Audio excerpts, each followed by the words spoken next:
할렐루야, 반갑습니다. 2022년 3월 8일 화요일입니다. 오늘도 주의 은혜 가득한 복된 하루 되십시오. 찬송은 202장입니다.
하나님의 말씀은 열왕기하 19장 29절부터 31절입니다.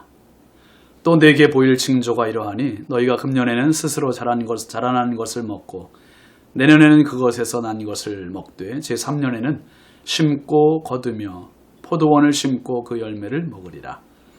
유다 족속 중에서 피하고 남은 자는 다시 아래로 뿌리를 내리고 위로 열매를 맺을지라. 남은 자는 예루살렘에서부터 나올 것이요 피하는 자는 시온산에서부터 나오리니 여호와의 열심히 이 일을 이루리라 하셨나이다 하니라. 아멘. 오늘 말씀 제목은 말씀의 유효기간입니다. 말씀의 유효기간.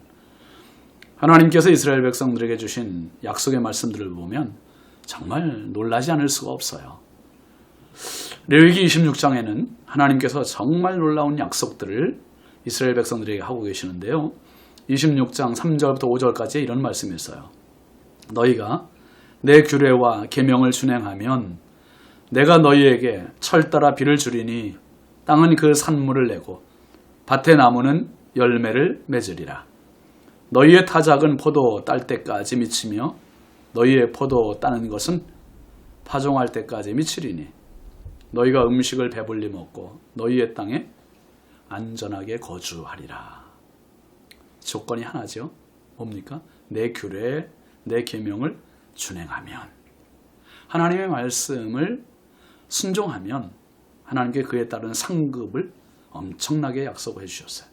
철 따라 비를 주시고 땅의 산물과 밭의 열매가 맺고 타작은 포도 딸 때까지 이어지고 또 포도 따는 것은 파종 때까지 이어져서, 그러니까 한마디로 말하면 춘공기가 없는 거예요. 보릿고개가 없는 인생을 살게 해주신다는 거죠. 즉 배부르고 안전한 삶을 보장해주고 굶주리는 시간이 없게 해주시겠다. 참 놀랍지 않아요? 거기다가 또 레위기 26장 8절 말씀에 보면 이렇게 약속하세요. 또 너희 다섯이 백을 쫓고 너희 백이 만을 쫓으리니 너희 대적들이 너희 앞에서 칼에 엎드려질 것이며, 전쟁이 나면 전쟁 시에 너희가 비록 5명 소수의 무리가 적들을 100명을 쫓아간대요. 또 100명은 10,000명을 쫓는 전과를 보장해 주시고 있습니다. 그러면서 26장 10절에는 또 이렇게 말씀해요. 너희는 오래 두었던 묵은 곡식을 먹다가 새 곡식으로 말미암아 묵은 곡식을 치우게 될 것이며, 묵은 곡식을 먹다 새 곡식으로 묵은 곡식을 대신하겠다는 약속입니다. 쉽게 말하면 식은 밥을 먹지 않게 해주겠다. 항상 더운 밥만 먹게 해주겠다는 약속이에요. 하나님을 경외하고 하나님의 계명을 순종하면 주어지는 은총입니다. 이 약속을 모세 때 하나님께서 시내산에서 주셨는데 지금 약 900년의 시간이 지난 히스기야 왕 시대에도 그 말씀이 그대로 유효함을 응답하고 계세요. 이사야 선지자를 통해 주신 응답의 말씀을 한번 보실까요? 29절입니다. 또 내게 보일 징조가 이러하니 너희가 금년에는 스스로 자라난 것을 먹고 내년에는 그것에서 난 것을 먹되 제3년에는 심고 거두며 포도원을 심고 그 열매를 먹으리라.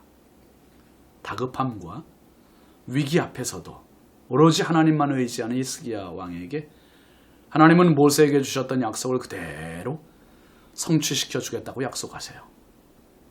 유다는 아수르의 침략으로 농사를 짓지 못해 지금 너무 궁핍한 형편에 놓여 있습니다. 그런데 이런 상황에서조차 하나님은 2해 동안은 들에서 저절로 자라나는 곡식을 먹고 3년째 그 다음엔 농사를 지어 그 소산을 먹게 될 것이다 약속해 주십니다. 이것이야말로 유다가 회복될 것에 대한 희망의 약속입니다. 1000년 정도의 시간이 지나도 모세를 통해서 약속한 그 약속이 그대로 이행이 되고 있는 것을 볼 수 있습니다. 여기서 멈추지 않고 30절 31절 말씀해 보면 유다 족속 중에서 피하고 남은 자는 다시 아래로 뿌리를 내리고 위로 열매를 맺을지라. 남은 자는 예루살렘에서부터 나올 것이요 피하는 자는 시온산에서부터 나오리니 여호와의 열심히 이 일을 이루리라 하셨나이다 하니라. 남은 자에 대한 약속, 궁핍으로 끝나지 않고 열매를 맺고 남은 자는 예루살렘에서부터 시온산에서부터 나올 것임을 말씀하십니다. 그러면서 이 위기를 극복하고 든든히 뿌리를 내려 번영할 것임을 분명히 하고 있습니다. 그러면서 이사야 선지자 뭐라 했습니까? 맨 끝에 여호와의 열심히 이 일을 이루리라. 할렐루야. 여호와의 열심히 이 일을 이루리라. 사람도 열정을 가지며 못할 일도 해나갈 수 있는데 하나님의 열심, 하나님의 열정이 얼마나 놀라운 일을 이루시겠습니까? 여러분, 아무리 세월이 흘러도 하나님을 사랑하는, 하나님을 경외하는 자를 절대로 외면치 않으세요. 도우시되 소극적으로 도우시는 분이 아니시고 매우 적극적으로 열심을 갖고 도우시는 하나님이심을 믿으시기 바랍니다. 예수님께서 이렇게 말씀하셨잖아요. 마태복음 5장 18절 말씀에 진실로 너희에게 이르노니 천지가 없어지기 전에는 율법의 1.1획도 결코 없어지지 아니하고 다 이루리라. 점 하나도 획 하나도 천지보다 더 오래 보존될 말씀, 그것이 하나님의 말씀입니다. 우리가 붙잡아야 할 것이 말씀입니다. 유효기한이 끝이 없는 말씀. 그래서 그 말씀이 오늘도 저와 여러분의 삶에 주도적인 인도를 하는 그러한 축복의 날들이 되시길 바랍니다. 기도하겠습니다. 하나님 감사합니다. 말씀을 주셔서 감사합니다. 말씀을 읽게 하셔서 감사합니다. 말씀으로 살게 하셔서 감사합니다. 평생 살아가는 동안 하나님의 말씀에 이끌리고 유효기간이 끝이 없는 영원하신 주의 말씀이 내 발의 등이요 내 길에 빛이 되는 축복의 사람, 말씀의 사람들 되게 하옵소서. 예수님의 이름으로 축복하고 기도합니다. 아멘. 오늘도 말씀으로 승리하시기 바랍니다. 감사합니다.